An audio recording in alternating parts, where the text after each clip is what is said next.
Daud pergi dari sana, lalu tinggal di kubu-kubu gunung di En-Gedi. Ketika Saul pulang sesudah memburu orang Filistin itu, diberitahukanlah kepadanya demikian.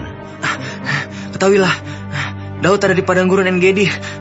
Kemudian Saul mengambil 3.000 orang yang terpilih dari seluruh orang Israel, lalu pergi mencari Daud dan orang-orangnya di gunung batu kambing hutan. Ia sampai ke kandang-kandang domba di tepi jalan. Di sana ada gua dan Saul masuk ke dalamnya untuk membuang hajat. Tetapi Daud dan orang-orangnya duduk di bagian belakang gua itu. Lalu berkatalah orang-orangnya kepada Daud, "Telah tiba hari yang dikatakan Tuhan kepadamu. Sesungguhnya aku menyerahkan musuhmu ke dalam tanganmu. Maka perbuatlah kepadanya apa yang kau pandang baik." Maka Daud bangun, lalu memotong punca jubah Saul dengan diam-diam. Kemudian berdebar-debarlah hati Daud, karena ia telah memotong punca Saul.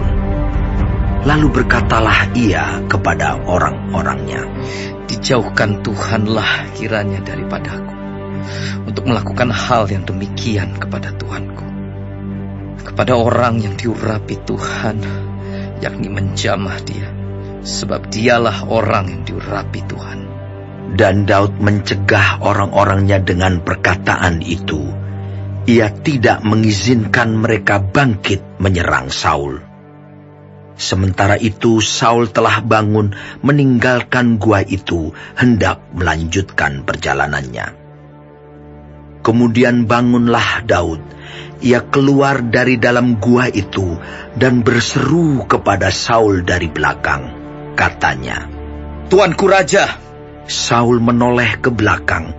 Lalu Daud berlutut dengan mukanya ke tanah dan sujud menyembah. Lalu berkatalah Daud kepada Saul, "Mengapa engkau mendengarkan perkataan orang-orang yang mengatakan, sesungguhnya Daud mengikhtiarkan celakamu? Ketahuilah, pada hari ini matamu sendiri melihat bahwa Tuhan sekarang menyerahkan engkau ke dalam tanganku dalam gua itu.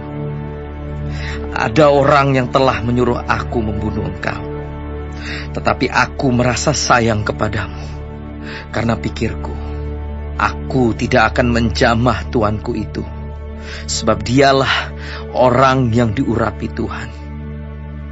Lihatlah dahulu ayahku, lihatlah kiranya punca jubahmu dalam tanganku ini.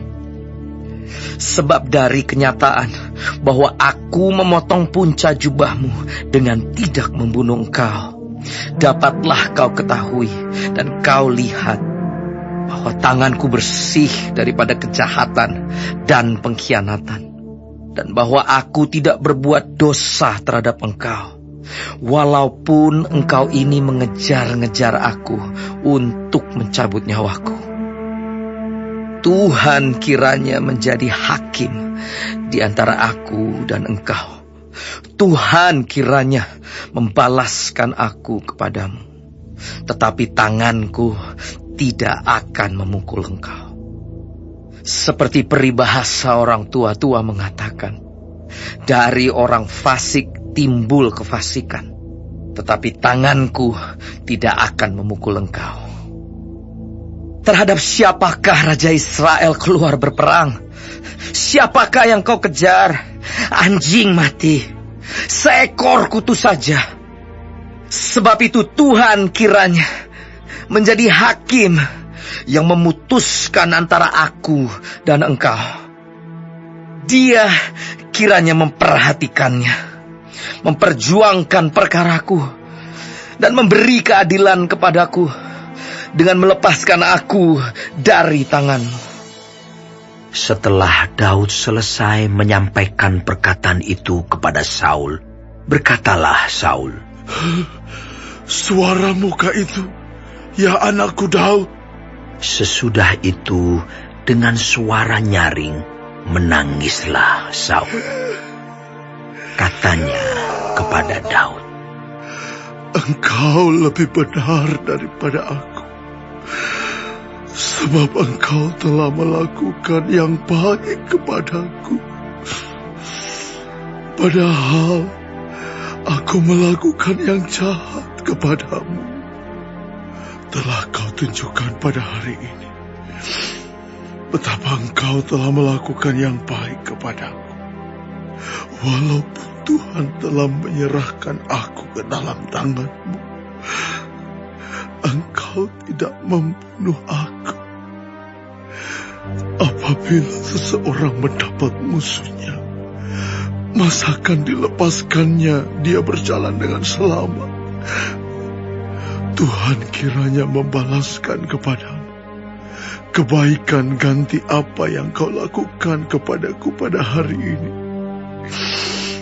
Oleh karena itu, sesungguhnya aku tahu bahwa Engkau pasti menjadi raja, dan jabatan Raja Israel akan tetap kokoh dalam tangan-Mu.